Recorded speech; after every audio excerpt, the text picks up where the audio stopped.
কিন্তু রোজা দেখিয়ে করানো যায় না। তো আমার আল্লাহ বলছেন আস-সাওমুলি ওয়া আনা আজিজি বিহি, রোজা আমার জন্য, আর এই রোজার নেকি আমি আল্লাহ আমার বান্দা আমার বান্দীদেরকে আমি নিজের হাতেই দেব। খবরদার তোরা দিবি না। তবে ভাইজান, আমার বাড়িতে 14খানা কর্মচারী, আমি যেই দিক থেকে আসি, যেই মুহূর্তে আসি, দেখি আমার কর্মচারী আব্দুর রহিম কাজেই ব্যস্ত। তার ভদ্রতা, তার নম্রতা, তার ইমানদারি, তার চরিত্রবান, তার কাজের সিস্টেম আমি দেখে মনির উদ্দিন এমনই এক আনন্দ মুগ্ধ হলাম। আমি ম্যানেজারকে বলে দিই, ম্যানেজার রে, ওই 13 জনের বেতনটা সামনে 1 তারিখে পূর্ণ করে দিস, কিন্তু ওই আব্দুল্লাহকে আমার কাছে দেখা করতে বলিস। ভাইজান, ওই আব্দুল্লাহর বেতন যদি হয়ে যায় 5,500, আর আমি মনির উদ্দিন যদি 7,000 টাকা দিয়ে দিই, আমার 14 পুরুষ আমাকে আঙ্গুল তুলে কথা বলতে পারবে না। তবে ভাইজান, মালিক কোনোদিন ম্যানেজারের মতো দিতে পারে না, ম্যানেজার কোনোদিন মালিকের মতো দিতে পারে না। তবে এই মাস এমনই এক মাস রে, এই মাসের ইবাদতের নেকি আমার আল্লাহ বলেন আস-সাওমুলি ওয়া আনা আজিজি বিহি, রোজা আমার জন্য, আর এই রোজার নেকি আমি আল্লাহ আমার নিজের হাতেই দেব। ভাইজান, এমনই এক মাহে রমজান আমরা পেয়েছি, আমি যেন আপনাদেরই ভাই, আপনারা যেন আমারই ভাই। হাত দুটি জড়িয়ে বিনীত অনুরোধ করে বলে যায়, কে জানি না, ওয়াল্লাহু আলাম বিমুরাদিহি, আমার আল্লাহই তাহা ভালো জানেন। জানি না রে, হাত দুটি উপরের দিকে তুলেছি, নামিয়ে দিব তার গ্যারান্টি আমার নাই। আপনাদের আছে? কথা বলেন। তবে মৃত্যু যদি আমার এতই নিকটে হয়, কেনই তুই রোজা ছেড়ে মানুষের সামনে হিম্মত দেখিয়ে বিড়ি টানো, গাজার ভাঙ, গাজার কলকি টানো? তুমি কি মুসলমান না তুমি মুসলমান নামে কলঙ্ক?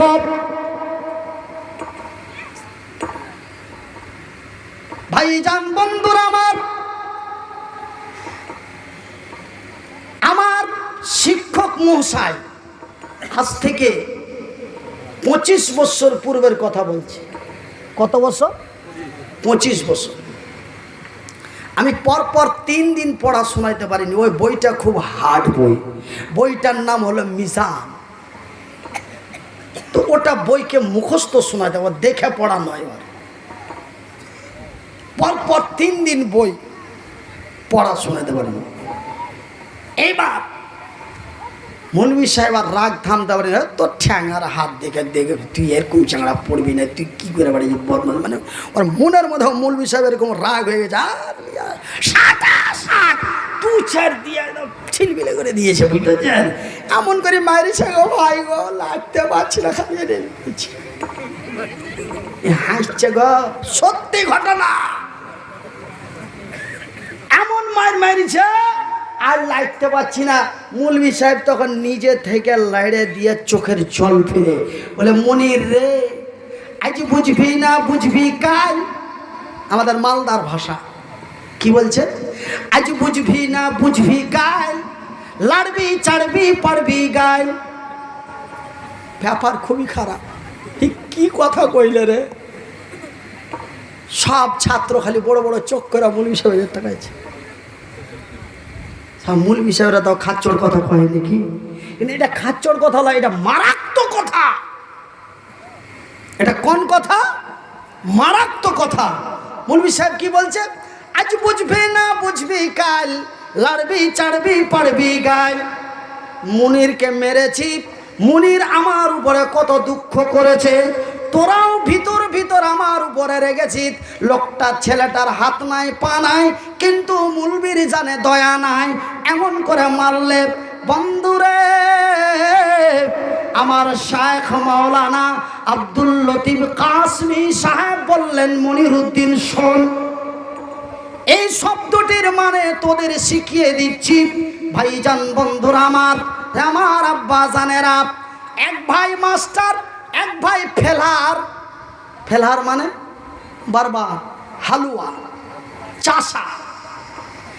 এক ভাই মাস্টার, ডবল এমএ পিএইচডি করেছে, সেই এক প্রফেসর, বিশাল গাড়ি বাড়ি, চাকরি, কলেজ, ইউনিভার্সিটি।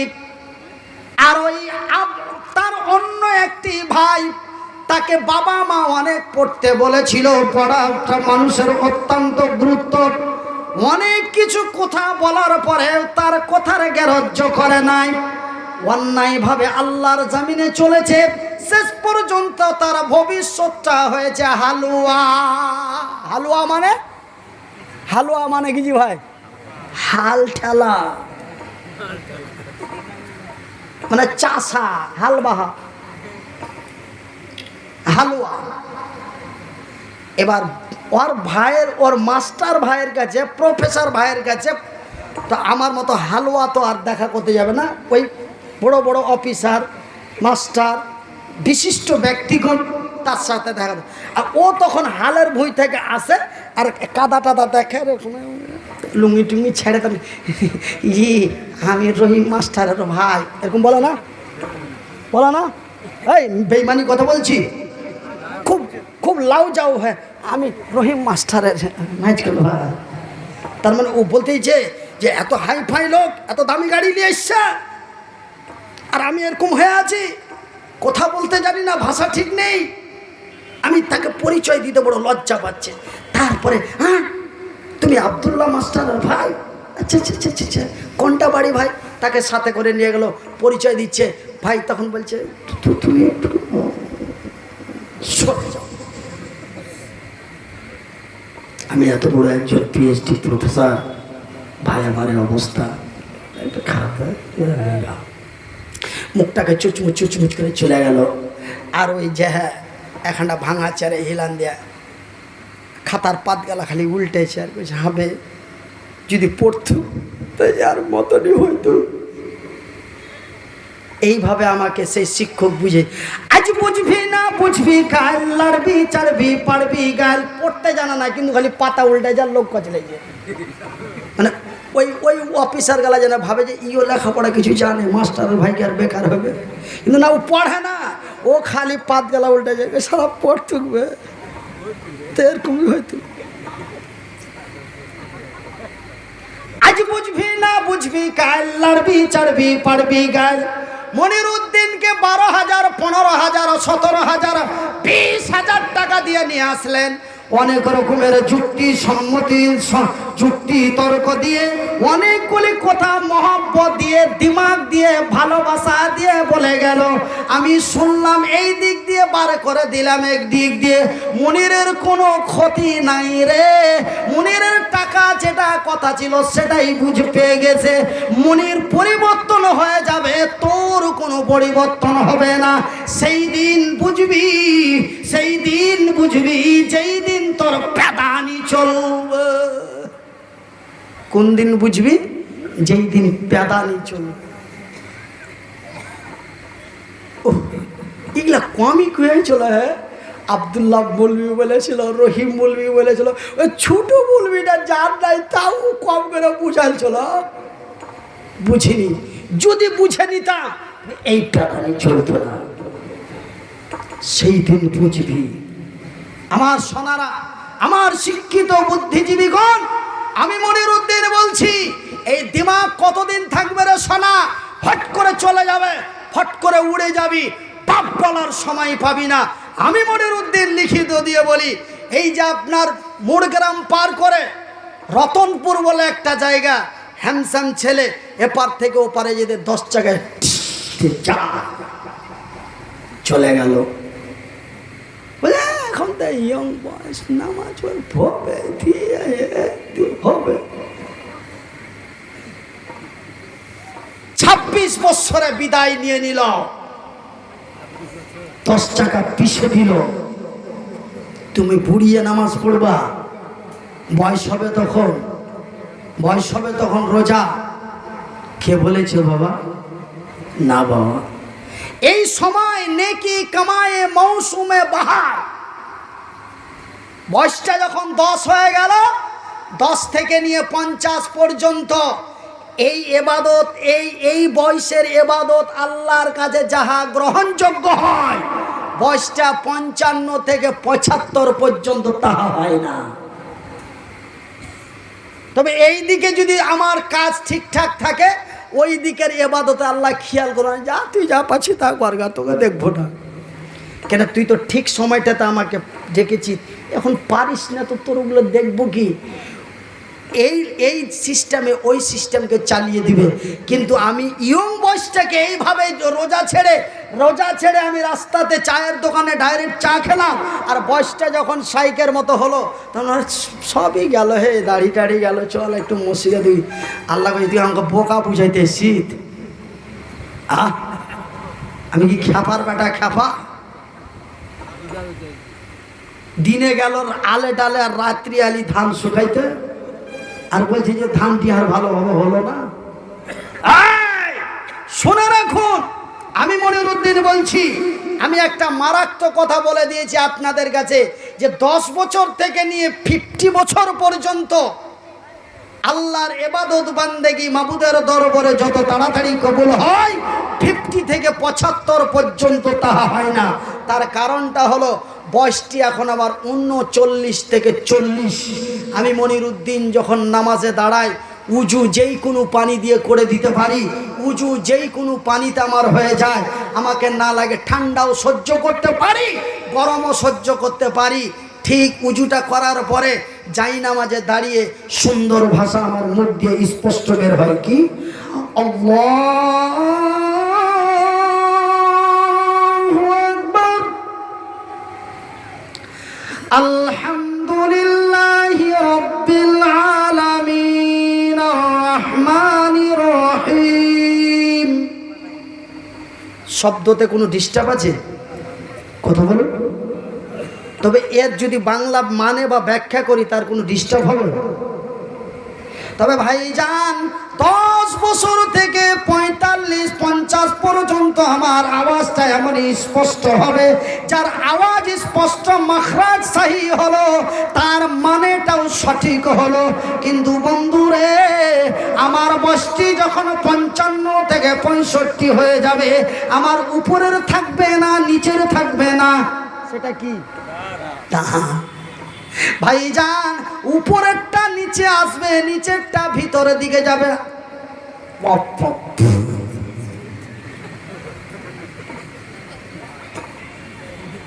ভাইজান, কবজাগুলি জং লেগে যাবে। কবজাগুলি কি হবে? জং লেগে যাবে। আমি মনিরুদ্দিন বলেছি, এই বয়সটি হলো নেকি কামায়ে মৌসুমে বাহার। এই সময়টি তোর গুনাহ মাপের সময়, এই সময়টা তোর নেকি কামায়ের সময়। আমি মনিরুদ্দিন বলি, বন্ধু, বয়সটি যখন 55 থেকে 65 হয়ে যাবে, রুকু সিজদা সঠিক হবে না, সূরা দোয়া সঠিক হবে না। আল্লাহু আকবার, আল্লাহ মহান, আল্লাহ সবচাইতে বড়, আলহামদুলিল্লাহি রাব্বিল আলামিন, সমস্ত তারিফ ওই মহান আল্লাহর। কিন্তু ভাই গো, আমি মনিরুদ্দিন বয়সটি যখন 55 থেকে 65 হয়ে যাবে, বাজান রে, আমার বাম দিক দিয়ে লিক হয়ে যাবে, আমার ডান দিক দিয়ে লিক হয়ে যাবে, সামনে দিক দিয়ে লিক হয়ে যাবে। নামাজ, দোয়া, সূরা আমার সঠিক হবে না। যদি দোয়া সূরা সঠিক না হয়, তবে তার মানে মতলব, তার তরজমা তাফসীর সঠিক হবে না। ভাইজান, তবে কিসের এতই বাহাদুরি, কিসের এতই রাহাজানি? ভাইজান, কথাগুলি আমি একটু অন্য রকম করে বলেছি, মনে কিছু নেবেন না, কথাগুলি ভেবে দেখবেন। তবে আমার বলার উদ্দেশ্য হলো, আজকে আমার চুলগুলি কালো আছে, আগামীতে সাদা হয়ে যাবে। আমার দাঁতগুলি সুন্দরভাবে লেগে আছে, শক্ত হাড্ডিটা চিপিয়ে চুষে খেয়ে নিতে পারি। সেই দিন আমার এমন একটা দিন এসে যাবে রে, সেই দিন আমার ছাতুটাও খাওয়া বড় মুশকিল হবে। ভাইজান, সেই দিন দোয়া সূরা সঠিক হবে না, আপনার বিভিন্ন জায়গা দিয়ে লিক হয়ে যাবে। ভাইজান, শুনেলিন, মোটামুটি 5.5 থেকে 6 বছর শিলিগুড়ি দার্জিলিং থেকে চলে আসছি। আর তার উত্তর দিনাজপুর ঢোকার আগে একটা জায়গায় আসরের নামাজের ওয়াক্ত হয়ে গেছে। তা আপনাকে দোয়ায় আল্লাহর দয়ায় সরকারের গাড়িতে চড়তে হয় না, রাজ্য সরকারেরও গাড়িতে চড়তে হয় না, কেন্দ্র সরকারেরও গাড়িতে চড়তে হয় না, নিজস্ব পার্সোনাল গাড়িতে যেখানে মনে হলো দাঁড় করলাম, যখন মনে হলো ছেড়ে দিলাম। তো ভাইয়েরা আমার, বন্ধুরা আমার, তো এক জায়গায় আজানের ওয়াক্ত হয়েছে, নামাজের জন্য দাঁড়িয়েছি। বাজান রে, নামাজ পড়তে পড়তে রুকু থেকে উঠতে যে হঠাৎ ডান দিক থেকে বিকট আওয়াজ, নামাজের শেষে দিক কুদিক দিক, এই আওয়াজ কোথা থেকে আসে? দেখি একটা বুড়া, একদম 75+ একদম ঘুমসিয়া বসে আছে। নামাজের শেষে বলছি, বাবা, নামাজের মধ্যে রুকুতে উঠার সময় একটি বিকট আওয়াজ পেলাম বাবা, এই আওয়াজটা কিসের আওয়াজ? বলিস না বাপ, আমারই আওয়াজ। কি হয়েছিল বাপ? এই দেখেন কি হয়েছিল। আমি রুকু থেকে যখন, আমি মনিরউদ্দিন বর্তমান টাইমটাতে যখন আমি রুকু করব, রুকু থেকে যখন আমি উপরে যাব, সুন্দর স্পষ্ট আসবে কি, সামিআল্লাহু লিমান হামিদা। আস্তে আস্তে আস্তে আস্তে কবজাটা যেইভাবে উঠাবেন সেইভাবেই সোজা হয়ে গেল। কিন্তু বেচারা কি করেছে, ওই যে রুকুতে গিয়ে উঠতে যখনই কবজাখান সোজা হইতে গেছে, তখন সামিয়া মানে কোয়াট করে লেগে যাবে, কোয়াট করে উঠে যাবে, বিকট চালাক করে লেগে উঠে যাবে, সিধা হয়ে যাবে, কোয়াট করে কোয়াট করে উঠে। আল্লাহ দাও স্বামী, আল্লাহ আল্লাহ দাও, তবে তার সঠিকটা কি কবুল হবে? এ বাবা, আমার মতো বয়সে মাতলামি করে বাড়াইছে, আর ওই মুহূর্তে আর রুকুটা সঠিক হচ্ছে না, আল্লাহ ছেড়ে দেবে? বলে সেই দিন তুই শয়তানি করে বাড়িয়েছি, আর আজকে তুই আমাকে বোকা বুঝিয়ে দেখাতে এসেছিস। কিন্তু আজকের টাইমটা যদি আমার সঠিক থাকে বাবা, ওই টাইমটাতে আমার আল্লাহ, যা তুই যেরকমভাবে চালিয়ে যাবি, যা, তুই তো ঠিক করেছিলি, এখন পারিস না, আমি তো তোকে বেকার করে দিয়েছি, আমি তো তোকে বেকার করে দিয়েছি। ভাইজান, বন্ধুরা আমার, কথা বেশি না বলে আমি মনিরউদ্দিন আপনাদের বলতে চাই, আপনারা যেন আমারই ভাই, আমি যেন আপনাদেরই ভাই, এই কথাটা যেন কিঞ্চিত পরিমাণ মিথ্যে নয়। বিশ্বাস করুন আর নাই করুন, আমার আল্লাহ রব্বুল আলামিনের রাসূলের হাদিসটি খুলে দেখুন। রাসূল তার পবিত্র মুখ দিয়ে তিনি সুন্দর ভাষায় বলেন, ক্বালান নবী সাল্লাল্লাহু আলাইহি ওয়াসাল্লাম, কুল্লু মুসলিমুন ইখওয়ান, এক মুসলমান অন্য এক মুসলমানের ভাই, আপনারা যেন আমারই ভাই, আমি যেন আপনাদেরই ভাই। ভাই গো, আপনাদের কাছে আমার বিনীত অনুরোধ, ভাইজান রে, আমার আব্বা জানেরা, আমার শিক্ষিত বুদ্ধিজীবীগণ, আমি মনিরউদ্দিন আপনাদের আকুলি বিকুলি কাকুতি মিনতি করে বলি, বন্ধুরে, আমার ভাইকে যদি আমার ভাইকে যদি মারে, হাত দুটি যদিও না থাকে, পা দুটি যদিও না থাকে, আমি মনিরউদ্দিন যদি মারতে না পারি, যদিও ধরতে না পারি, দূর থেকে শুধু আ করে চিৎকার করি, তবে আপনারা আমারই ভাই, আমি যেন আপনাদেরই ভাই। যদিও বাড়ি আমার মালদা মুর্শিদাবাদের মাটিতে হয়, যদিও আমার বাড়ি উত্তরবঙ্গের মাটিতে হয়, তবুও যেন আমি আপনাদেরই ভাই, আপনারা যেন আমারই ভাই। বিনীত অনুরোধ করে বলে যায়, আর অন্যায় অবিচার অত্যাচার করো না। কেনই বা এত অন্যায়, কেনই বা এত বিচার, কেনই বা এত আযাব, কেনই বা এত গজব, কেনই বা আজকে আমরা বিপদের মাঝখানে রে, কেনই বা 2020 সাল থেকে 2022 সাল পর্যন্ত বারবার করে কেন আমাদের লকডাউন করা হয়, করোনা কেন লাফিয়ে লাফিয়ে আক্রমণ করতে আসে, কেনই বা এই অবস্থা হলো, কেনই বা এই অবস্থা? ভাইজান, বন্ধুরে আমার, আব্বা জানেরা, সাধারণ ভাষায় একটি কথা আছে, পাপ কোনোদিন পাপকে ছাড়ে না, অন্যায় কেউ মেনে নিতে পারে না। ভাইজান বন্ধুরে, হাত দুটি নেই, পা দুটি নেই, যদিও কাউরো মারতে না পারি, যদিও কাউরি ধরতে না পারি, তবুও নিজের মেজাজটা দিয়ে মানুষকে কথা বলতে পারি। ছোট্ট একটি কথা বলি ভাইজান, যদিও হাত দুটি পা দুটি না থাকে, তবু আমি 100 থেকে 150 জনের মালিক। আমি কত জনের মালিক? 100 থেকে 150 জনের মালিক। তাদেরকে প্রতিদিন তিন টাইম খেতে দিই, তাদের মধ্যে কাকে বেতন দিই, যা ওগুলো বিস্তারিত করে সময় নিতে আপনাদের। তবে আমি 100 থেকে 150 জনের মালিক। আমি একজন ব্যক্তিরে আমি ডাক দিই, আব্দুল্লাহ, আব্দুল্লাহ, আব্দুল্লাহ, খালি একটু আব্দুল্লাহ রে। দুবার ঠিক হলো, 3 বারে একটু সিস্টেম, 4 বার আব্দুল্লাহ বল।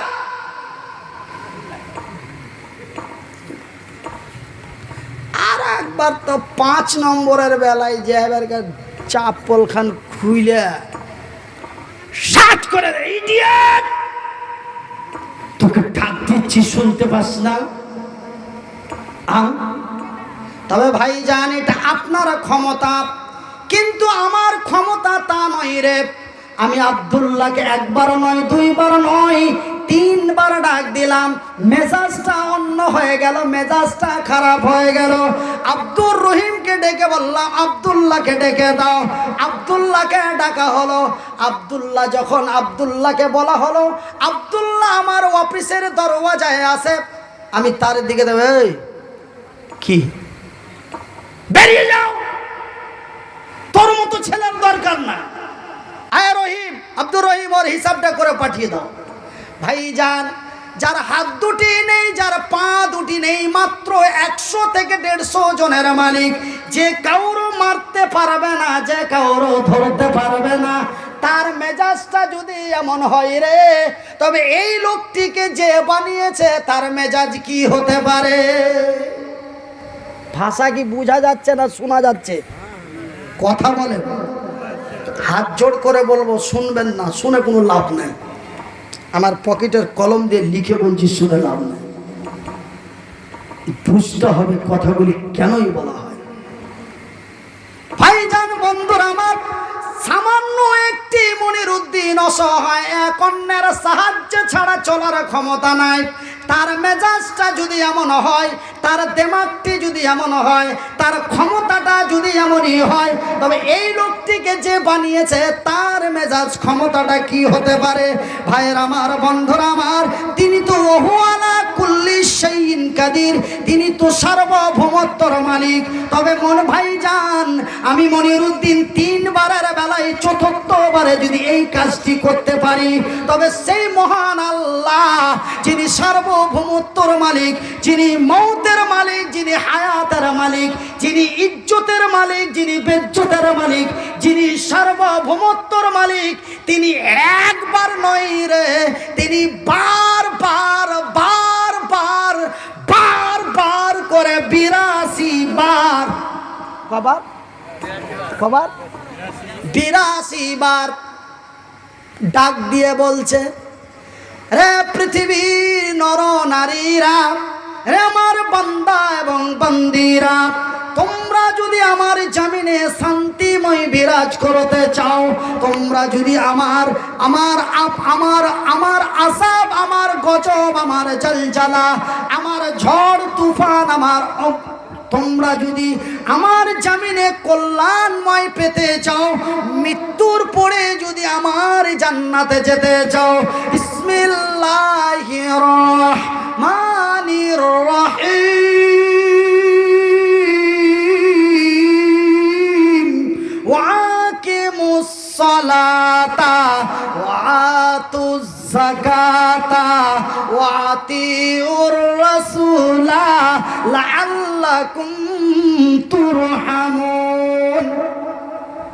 রে বিশ্ব জগতের নর নারীরা, রে আমার বান্দা এবং বান্দিরা, তোমরা যদি আমার জমিনে কল্যাণময় পেতে চাও, তোমরা যদি আমার আযাব আমার গজব থেকে বাঁচতে চাও, মৃত্যুর পরে যদি আমার আনন্দময় জান্নাতে যেতে চাও, ওয়াকিমুস সালাত, তোমরা নামাজ প্রতিষ্ঠা করো, তোমরা নামাজ কায়েম করো, ওয়াতুজ যাকাত, আমি আল্লাহ তোমাদের লক্ষ কোটি টাকা দিয়েছি, সেই টাকার তোমরা যাকাত আদায় করো।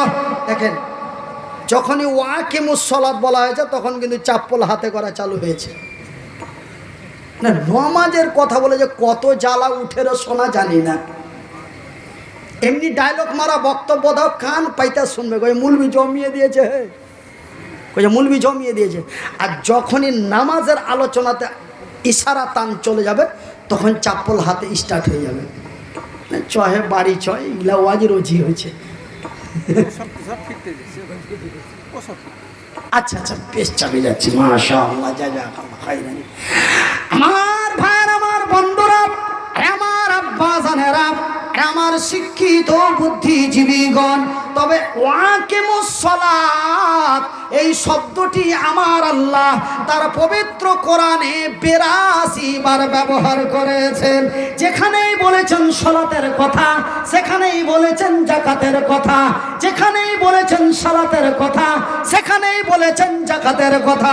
ওয়াকিমুস সালাত ওয়াতুজ যাকাত, তোমরা নামাজ প্রতিষ্ঠা করো, তোমরা নামাজ কায়েম করো, ওয়াতুজ যাকাত, আমি আল্লাহ তোমাদের লক্ষ কোটি টাকা দিয়েছি, সেই টাকার তোমরা যাকাত আদায় করো। ওয়াতিউর রাসূল, আমার নবীর অনুসরণ করে চলবে, আমি আল্লাহ আমার ওয়াদা, আমার জমিনে আমি তোমাদেরই কল্যাণ করব।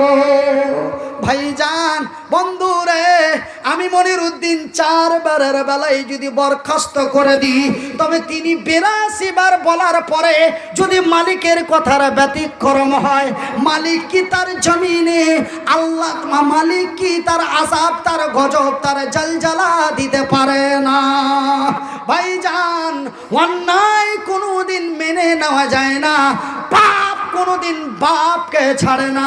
ভাইজান, আমরা তো বড় সৌভাগ্যবান যে আমরা নবী মুহাম্মাদের উম্মাহ। আলহামদুলিল্লাহ বলেন। আমরা এত অন্যায় করি, তবু আমাদের কাছে বড় আযাব আসে না, আর আসবেও না, এটা আমার রাসূলের কথা। ওরকম খাতারনাক আযাব আসছে যে নবী মুহাম্মাদের উপরে আসছে, ওরকম খাতারনাক আযাব আসেনি।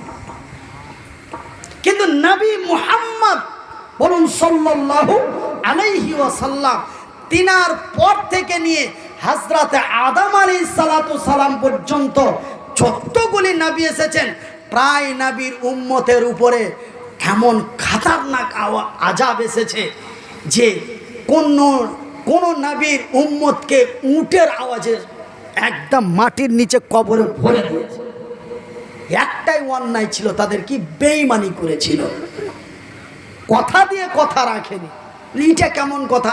কাজ সুতে কি কথা দিয়েছিল, ওদের কথা রাখেনি। ভাইজান, তবে একটু ঘটনা সাজিয়ে বলতে গেলে সময়ের দরকার, কি ছোট্ট করে একটু বলছি।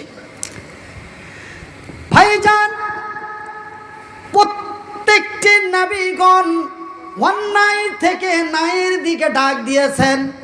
ঠিক আমার নবীর পূর্বে একটি নবী আমার আল্লাহ পাঠিয়েছিলেন, সেই নবীটির নাম হলো হযরতে সালেহ আলাইহিস সালাতু সালাম। ওই হযরতে সালেহ আলাইহিস সালাতু সালাম তিনি অন্যায়ের প্রতিবাদ করে ন্যায়ের প্রতিষ্ঠার ডাক দিলেন। কেউ নবী বলে স্বীকার করে, কেউ নবী বলে মেনে নিতে পারে না। যারা নবীর বিরুদ্ধে কথা বলে, ওরা চুক্তিসঙ্গত হয়ে হযরতে সালেহ আলাইহিস সালাতু সালামের কাছে তারা অভিযোগ করে বলল, রে হযরতে সালেহ আলাইহিস সালাম, তোমার প্রভু এক, এই কথা মেনে নিতে পারি, তুমি প্রভুর পাঠানো নবী, এটাও মেনে নিতে পারি, তোমাকে নবী বলে স্বীকার করে নেব, তোমার প্রভু লা শারীকা লাহু বলে স্বীকার করে নেব, তবে যাবে তোমার প্রভুর কত শক্তি, তোমার কত ক্ষমতা। ওই যে দেখছো সামনের যে শুকনো পাহাড়টা, ওই যে দেখছো সামনের শুকনো পাহাড়টা, ওই পাহাড়ের ভিতর থেকে যদি একটি তাজা টাটকা সুন্দরী রূপবতী উটনি বার করে দেখাতে পারো বা দেখাতে পারে, তবে আমরা তোমাকে নবী বলে মেনে নেব এবং তোমার আল্লাহকে লা শারিকা লাহু বলে মেনে নেব। কত বড় খাতারনাক যুক্তি, কত বড় খাতারনাক কাজ চেয়েছে না। আমার কাছে আপনার কাছে খাতারনাক অযুক্তি মনে হয়, কিন্তু আমার আল্লাহর কাছে কি সেটা অযুক্তি বা অসম্ভব? হ্যাঁ বা না বলে দেব না। একদম খটখটা সুক্ষা, আমাদের মালদার ভাষা বলছি, খটখটা সুক্ষা, ইচ্ছাকার পাথর, ঘাস নাই পাত নাই, ওই পাহাড়টার ভিতর থেকে একটা উটনি বাহির করতে বলছে। ওই যে পাহাড়ের ভিতর থেকে যদি উটনি বাহির করে দিতে পারিস তো তোকে নবী বলে মেনে নেব, তোর আল্লাহকে বলে স্বীকার করে নেব। ভাইজান, আমার আল্লাহ রব্বুল আলামিন হযরতে সালেহ আলাইহিস সালাতু সালামকে বললেন তাদের কথা দিয়ে দাও। ভাই গো, কথা দিয়ে দেওয়া হলো আগামী কালকে বেলা 1টা জোহরের পরে ওই পাহাড়ের কাছে উপস্থিত হয়ে যেও। ঠিক এত সময় এত টাইমে এই পাহাড়ের ভিতর থেকে সুন্দরী তাজা টাটকা একটি উটনি বের করে দেখা হবে। লক্ষ লক্ষ মানুষ, এ তো আশ্চর্য ঘটনা। মানুষের পেট থেকে মানুষ হয়, ছাগলের পেট থেকে ছাগল হয়, গাধার পেট থেকে গাধা হয়, মুরগির ডিম থেকে মুরগি হয়। কিন্তু ভাইজান, এটা কোন গল্প রে? শুকনো পাহাড়ের ভিতর থেকে উঠনি লক্ষ কোটি মানুষ উপস্থিত হলো পাহাড়ের কাছে। ভাইজান বন্ধুরা আমার, কিন্তু আমার আল্লাহ বলেন নবী গো রে সালেহ আলাইহিস সালাতু সালাম, ওদের বলে দাও উটনি অবশ্যই তোমাদের কাছে হাজির করা হবে, উটনি তোমরা অবশ্যই দেখতে পাবে, উটনি তোমাদের কাছে উপস্থিত করে দেওয়া হবে। কিন্তু একটা কথা তাদের সাথে চুক্তি করে নাও, চুক্তি করে নাও। সেই চুক্তিটা কি রে? এই উটটি যখন জমিনে চড়বে, এই উটটি যখন মাঠে চড়াই করবে, এই উটটি যখন মাঠে চড়াই করবে, তোমাদের উট, গাধা, ঘোড়া, গরু, ছাগল সমস্তই কিছু বাড়ির ভিতরে বাঁধা থাকবে।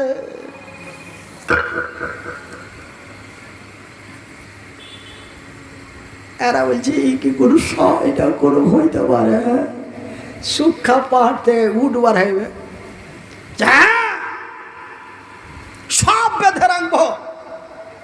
ওয়াদা করে নিল হযরতে সালেহ আলাইহিস সালাতু সালামের সাথে ওয়াদা করে নিল, ঠিক আছে। আরে গরু ছাগল তো দূরের কথা, একটা মুরগির বাচ্চাও পর্যন্ত ছাড়বো না, বেঁধে রাখবো। এত বড় চুক্তি, এত বড় ওয়াদা। ভাইজান, রামার আব্বা জানেরা, রামার সোনা চানেরা, রামার শিক্ষিত বুদ্ধিজীবীগণ, যেই মহান আল্লাহ হাসি মুখে কান্না দিতে পারে, কান্না মুখে হাসি দিতে পারে, যেই মহান আল্লাহ সুখীকে দুঃখী করতে পারে, দুঃখীকে সুখী করতে পারে, জিন্দাকে মারতে পারে, মৃত্যুরে জীবন দিতে পারে, সেই মহান আল্লাহর দরবারে, সেই মহান রব্বুল আলামিনের কাছে শুকনো পাহাড় থেকে উট বের করা এটা কোনো অসম্ভব নয়। ভাইজান, চুক্তির মধ্যে কথা সিদ্ধান্ত হয়ে গেল। ঠিক সময়ে ঠিক টাইমে ওই শুকনো পাহাড় থেকে উট বের করে দেওয়া হলো। মানুষ আশ্চর্য হয়ে কিছু ব্যক্তি লা শারিকা লাহু বলে, লা আশহাদু আল্লা ইলাহা ইল্লাল্লাহু ওয়া আশহাদু আন্না মুহাম্মাদান আবদুহু ওয়া রাসূলুহু, এই কালেমায়ে শাহাদাত পাঠ করে কিছু ব্যক্তি ঈমান এনে মুসলমান হয়ে গেল। একবার জোরে বলি নারায়ে তাকবীর। কিন্তু ভাইজান, কিছু ব্যক্তি বলে এটা জাদুর খেলা, ফালতু কথা। মুখটাকে কেঁচা মেচা করে নিচু হয়ে তারা বাধ্যতামূলক করবে কি? কেন আজকে যদি আমরা ছাগল বকরি উট ঘোড়া যদি মাঠে ওই উটের সাথে ছেড়ে দিই তবে তো আমরা সালে আলাইহিস সালাতু সালামের কাছে নিচু হয়ে যাব না। না, আমরা তার কাছে নিচু হতে পারি না। তবে কি করব রে, কতদিন উট ছাগল বাঁধা থাকবে? এই চিন্তা ভাবনা করে তারা একটি সমাবেশ গুপ্ত মিটিং করলো। আর গুপ্ত মিটিং করে সেই মিটিংয়ে চূড়ান্ত সিদ্ধান্ত নিল, না থাকবে বাঁশি, না বাজবে বাঁশুরি। আগামীকাল রাত 12টার পরে উটটাকে জবাই করে খেয়ে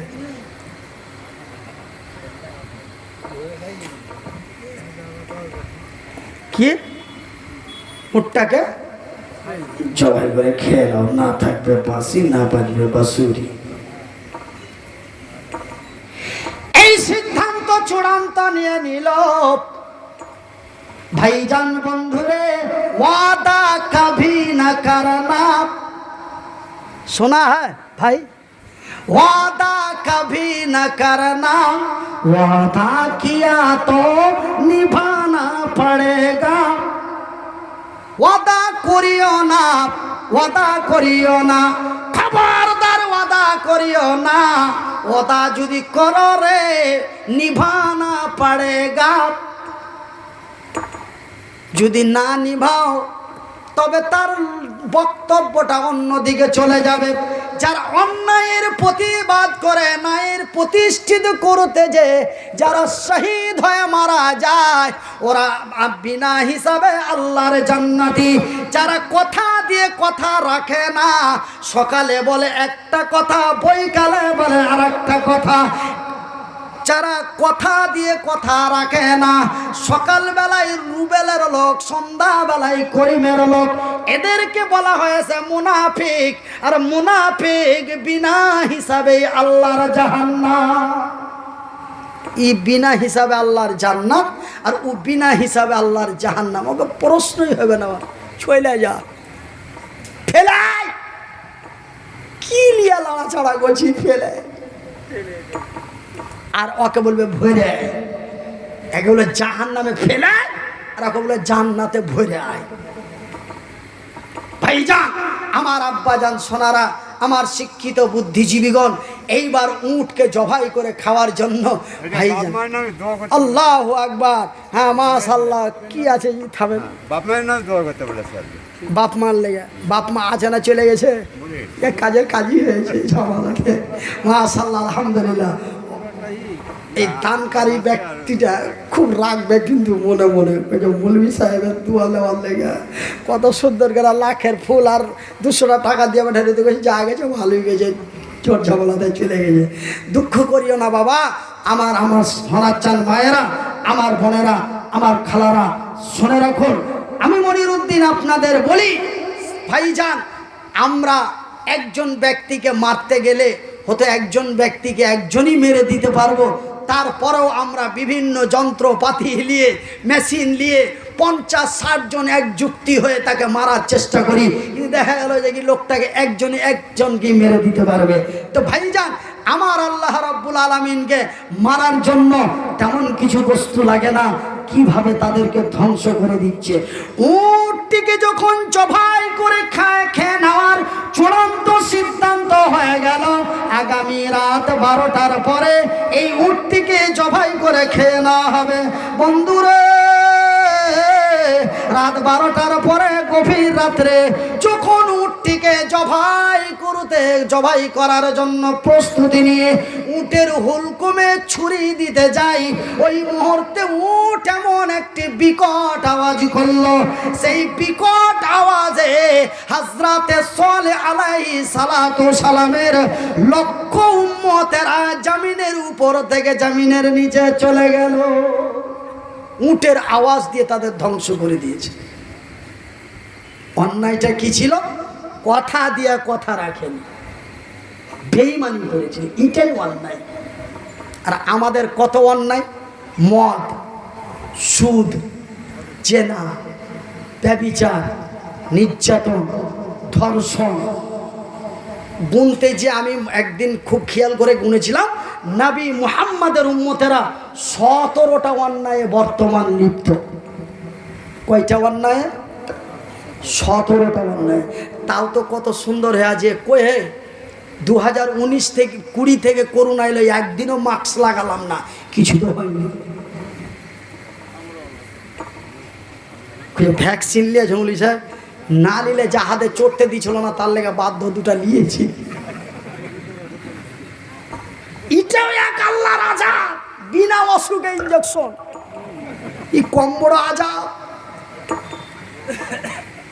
আল্লাহর আযাব, আল্লাহর গজব তখনই আসে যখন আল্লাহ ও তার রাসূলের বিধি বিধানের উপরে হস্তক্ষেপ হয়। অন্যায় অত্যাচার অবিচার যখন বেড়ে যায়, আল্লাহর আযাব আল্লাহর জমিনে অটোমেটিক এসে যায়।